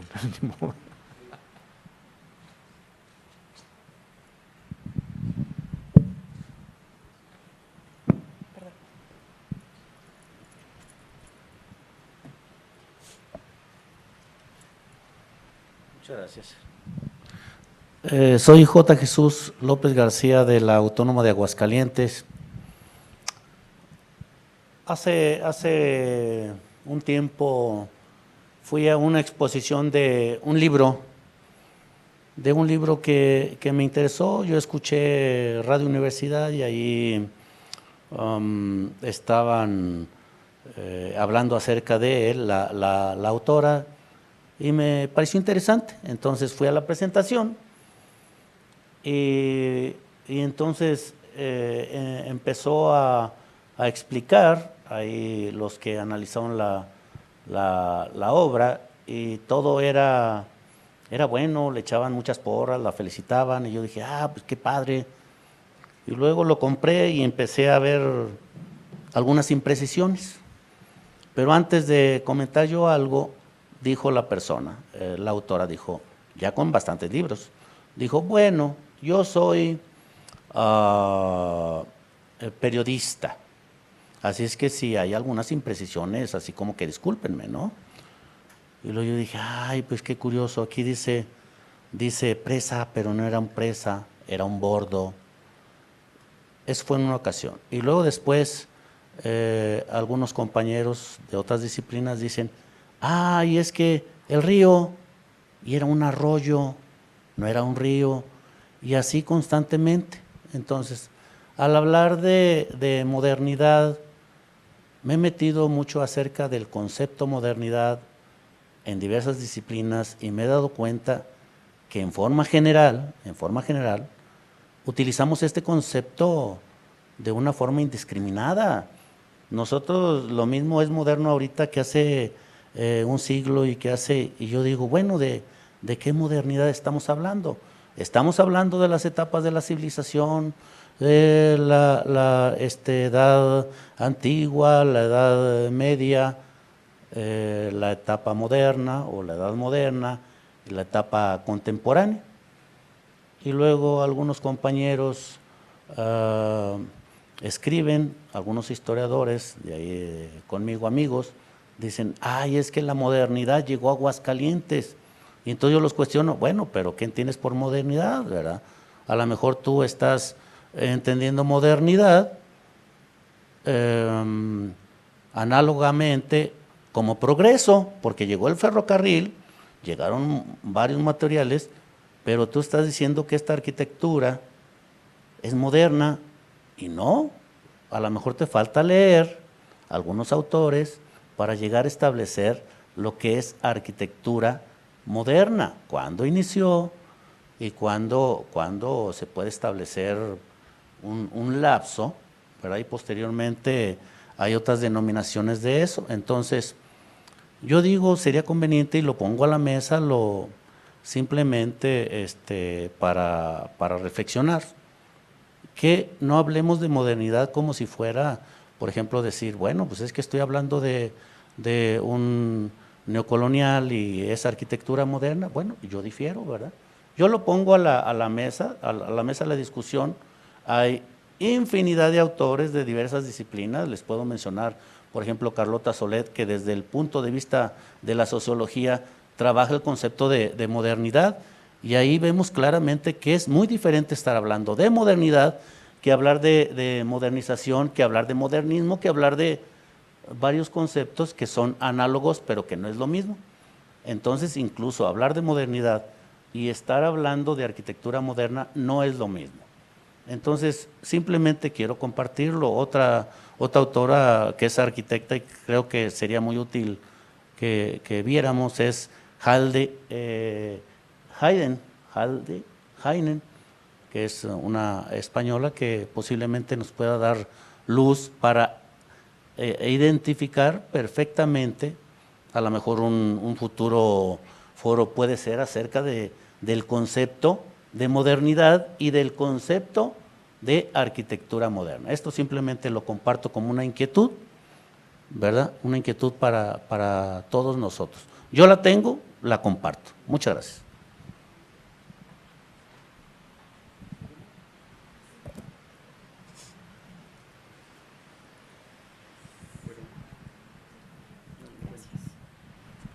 Buenas tardes, yo vengo de la Universidad Autónoma de Oaxaca.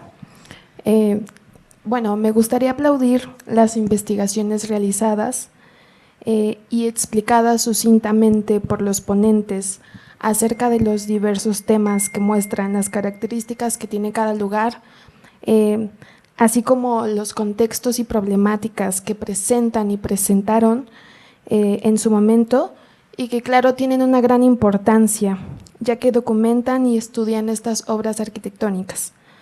Pero mi pregunta es, ¿cómo se realiza esta transición de los arquitectos que ya tienen experiencia a arquitectos de estas nuevas generaciones? ¿Y cuál es su consejo para aquellos arquitectos interesados en preservar este tipo de arquitectura?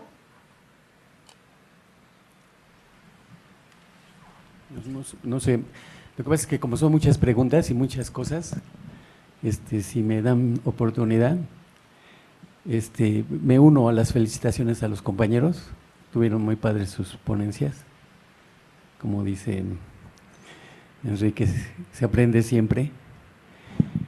Estoy de acuerdo, voy a empezar con la parte el adefesio era un edificio. Yo soy admirador de la arquitectura del siglo XX, pero solo me refería a ese que hicieron en la 3 Poniente, que tiraron una casa extraordinaria. Hay unas fotos de la casa, que digo, no las traje, pero no iba a dar tiempo de poner todo de cada casa.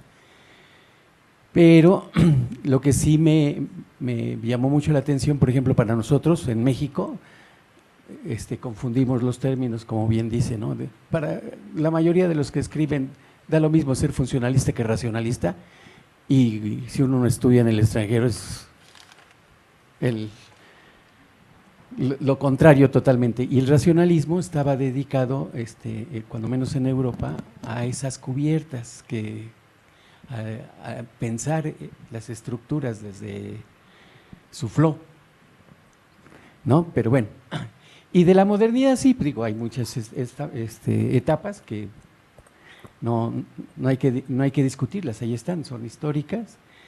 Lo que sí, el movimiento moderno tiene, digamos, fecha y hasta fecha de muerte, ¿no? 1920 y dice Charles Jenkins que el 15 de junio a las 3:15 de la tarde, cuando se dinamita el último, el 11º edificio de Pretty Go, muere la arquitectura moderna.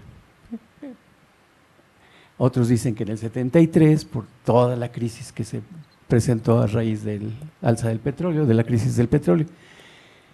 Esa parte sí es el movimiento moderno. La modernidad es una expresión que viene de tiempo atrás, digamos. La modernidad era sinónimo de salubridad, ¿no? Así inició los higienistas en el siglo XIX, eran los modernos. Cuando llegaba el agua corriente, decía, qué moderno, ¿no? Ser limpio, bañarse seguido era parte de la modernidad. Los espacios que se hicieron en la arquitectura neocolonial no eran los espacios de la arquitectura colonial. Había costureros, por ejemplo, había vestíbulos que no existían en otra arquitectura y que se expresaron en el estilo neocolonial, pero ya eran, digamos, rasgos modernos. Y convivían con otros estilos, el Art Deco, ¿no? el funcionalista, el estilo internacional, y todos se estaban haciendo en la misma época, pero todos tenían su rasgo de modernidad, elementos de modernidad. Y ya la arquitectura moderna, estrictamente, pues es esa, la del concreto armado, ¿no? La de las estructuras de acero, etcétera. Bueno, y nada más era para complementar. Por desgracia no da mucho tiempo, pero en la explicación omití la parte de que para nosotros, cuando menos en Puebla, hemos hecho 3 etapas de la modernidad: la posrevolucionaria, la de los años 20. El periodo cardenista fue muy especial en Puebla porque había seguidores socialistas. Y cuando se hacen las 2 primeras escuelas socialistas, la sociedad poblana siempre ha estado radicalmente dividida, ¿no? Los conservadores y los progresistas, desde siempre. Unos aplaudían la llegada de los franceses y de los americanos y otros la rechazaban. Y así ha sido en todas las etapas en la universidad, ¿no? Los pleitos con el gobierno y con la iniciativa privada siempre ha sido así. Hemos ido radicalizando desde siempre todos los movimientos, unos a la izquierda y otros a la derecha, pero al final pues ahí va la ciudad. Perdón, muchas gracias. Bueno, a ver,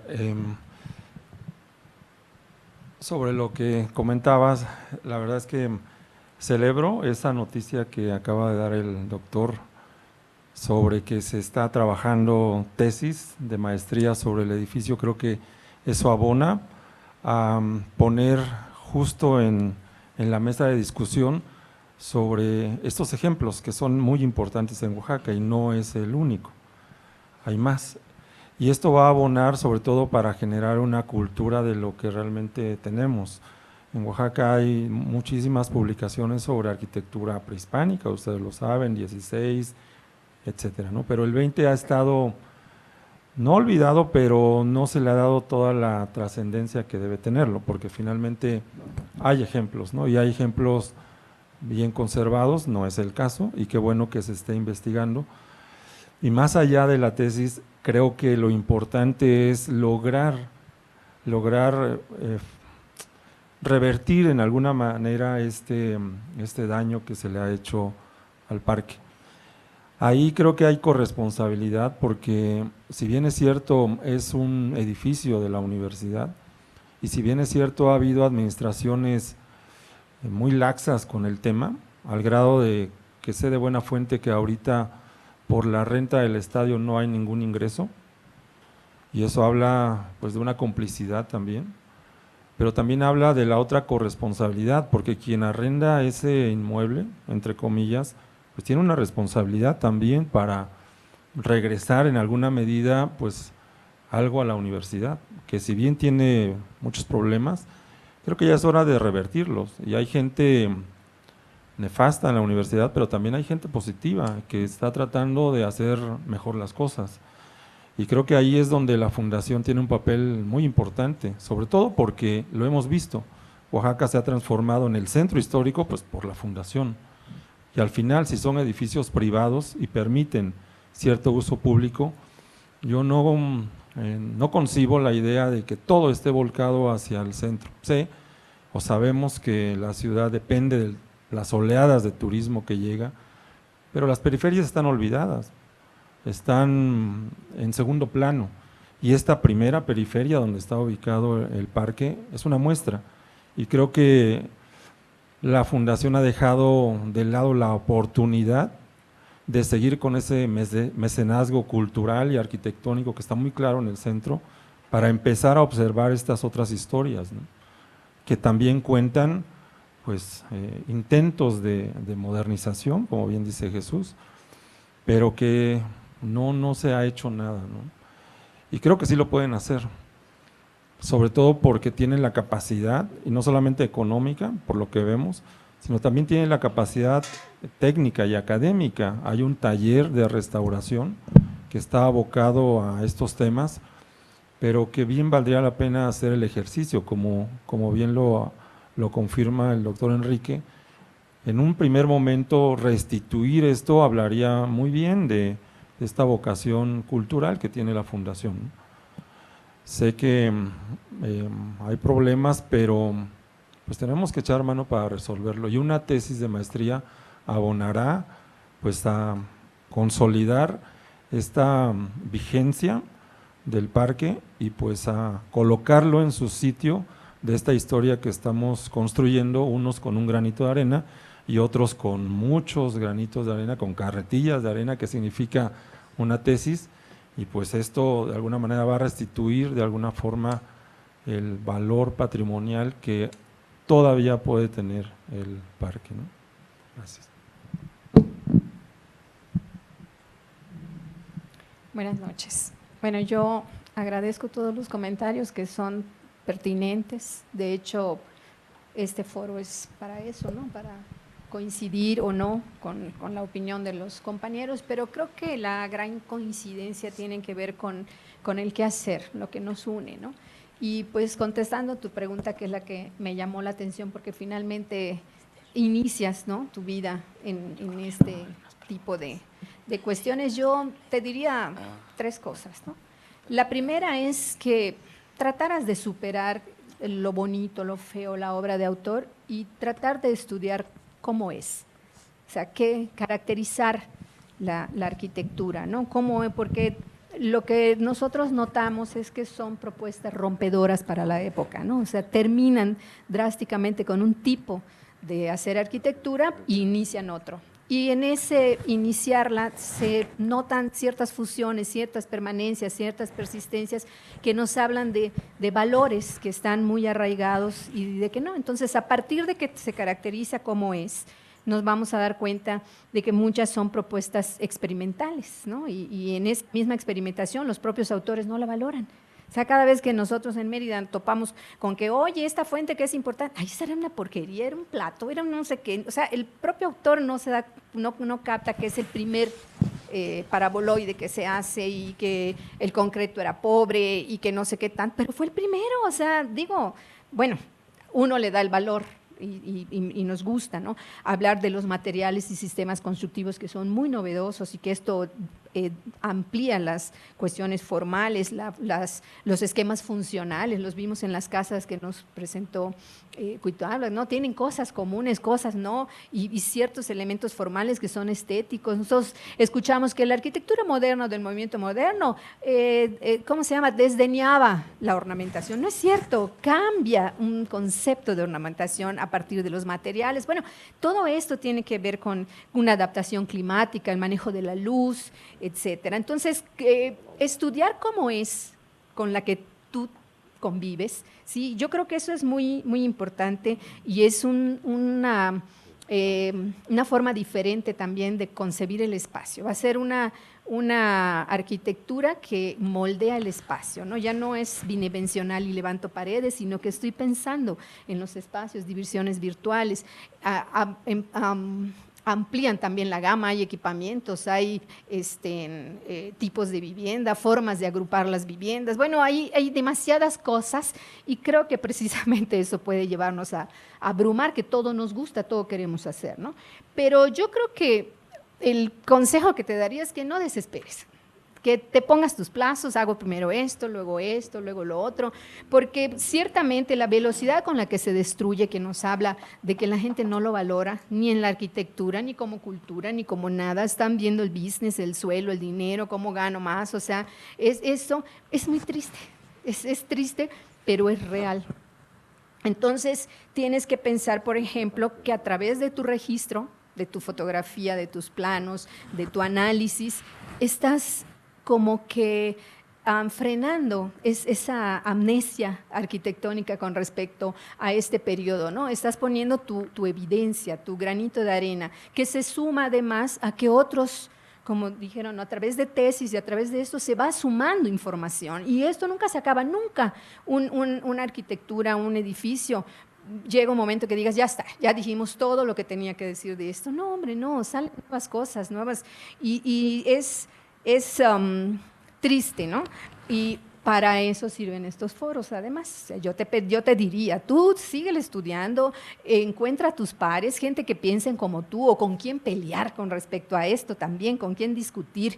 Y a través de esto síguete preparando con una maestría, con un doctorado. Y la parte más importante de todo es que estos foros son de catarsis. O sea, es darte cuenta también de que yo sufro porque en mi tierra esto no se valora, pero tampoco en la de acá y en la de acá y en la de allá, o sea, digo, entonces funciona así como para llorar, para desesperarnos, pero para también llenarnos de nuevos bríos, de nuevos intereses. De aquí sale gente que te invita a dar un curso de tu obra, o agradecemos a Enrique de que no ha dejado anualmente de convocar a esto, ¿no? Y nos permite decir lo mismo con un poquito más de avance o cosas nuevas, ¿no? Porque cuando digan, ay, ya está otra vez esta, me pasaba con la colonia alemana, ahí está otra vez esta con la colonia alemana, ahora van a decir, ahí está otra vez esta con el Parque de las Américas y la obra de Amabilis. Bueno, de eso se trata, de fastidiar hasta que todo mundo se entere de cómo es este tipo de arquitectura o cómo crees tú que debe ser y se puede conservar. Y el registro es una forma de conservarla. Entonces yo pues agradezco a todos la presencia, a todos los contactos y pues continuemos con este club, ¿no? Bueno, les agradecemos mucho al público sus preguntas, sus comentarios, a los ponentes también su participación. Se nos ha terminado el tiempo, pero bueno, nos vamos con un muy buen consejo y con una muy buena esperanza de que todo lo que hacemos pues es un granito de arena más. Muchas gracias y nos vemos el día de mañana.